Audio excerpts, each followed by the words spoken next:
Many businesses say that technology is critical, but then treat it like a support function. And that gap is costing them more than they realize. We talk a lot about how important technology is to modern businesses. We say it's strategic, we say it's critical, we say it underpins everything. But if you actually look at how many organizations operate, there's still a gap. I'm Matt Stevenson, and I've been working in technology for over 30 years, with more than half of that time in leadership positions.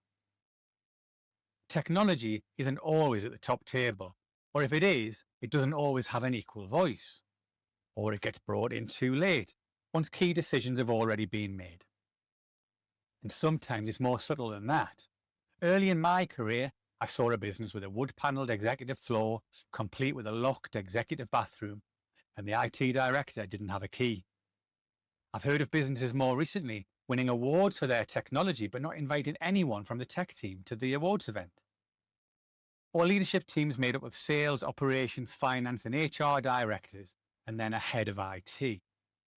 Now those things might sound trivial, but they do reflect something deeper. A quiet assumption that technology is separate, or maybe a little less important. So why does that matter?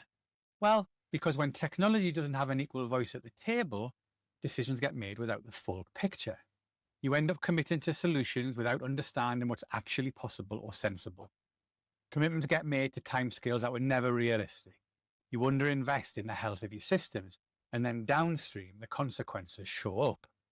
Delivery becomes harder than it should be. Teams then get labelled as slow or underperforming. People get frustrated because they're being judged on promises they didn't make, and over time that turns into disengagement.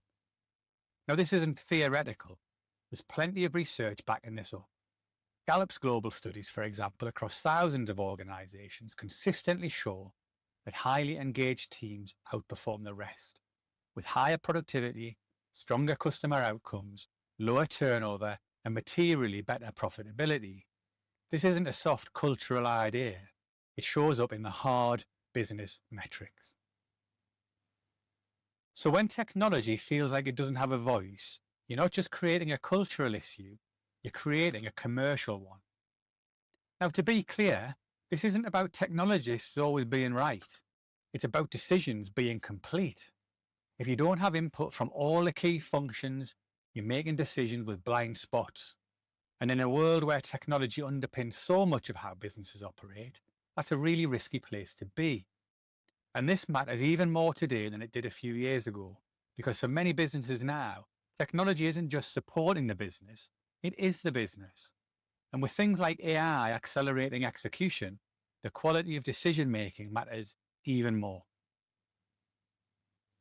If technology doesn't have a voice at the table, you're effectively making decisions about your business without fully understanding how your business works. So what can you do about it? Well, over time, I've found there's a handful of things that consistently help technology leaders establish credibility and earn that voice at that top table. Number one, build credibility quickly. If you want influence as a tech leader, start by building credibility quickly. Find something that's painful, stuck or broken and fix it. That early win creates momentum and more importantly, it builds trust. But that's not enough on its own. Number two, know the numbers. Leadership conversations aren't always about technology. They're often about business performance, budgets and trade-offs. And if you can't contribute to that, you limit your influence. Number three, communicate like a leader. One of the biggest things that holds technology leaders back, in my experience, is how they communicate. If people don't understand you, they won't engage with you. So talk in plain English. Drop the jargon. Focus on outcomes, not elegant solutions or perfect architecture, because in business, good enough delivered beats perfection and late every time. Number four, step into the business. If you want a seat at the table, you have to step into the business. That means building relationships with customers, internal and external, understand your market, understand the competition, understand your industry. Have a point of view that goes beyond technology, because the more you demonstrate that you understand the business, the more you'll be seen as part of it and not separate to it. Number five, establish an equal footing. If you act like a supplier, you'll be treated like one. So act like a leader, not an order taker. Put the right processes in place to prioritise and shape the work. Don't just accept everything that comes your way, and challenge language like IT in the business, because that creates an us and them dynamic. Be specific instead. Commercial teams, operational stakeholder, customer service teams. It leads to better conversations and better decisions. Ultimately, this isn't about demanding a seat at the table, it's about earning it. By showing that you understand the business, by contributing to better decisions, and by behaving like you already belong there. Because when technology has a genuine voice at the table, teams are more engaged, decisions are more rounded, and outcomes are better. And that's what this is really all about.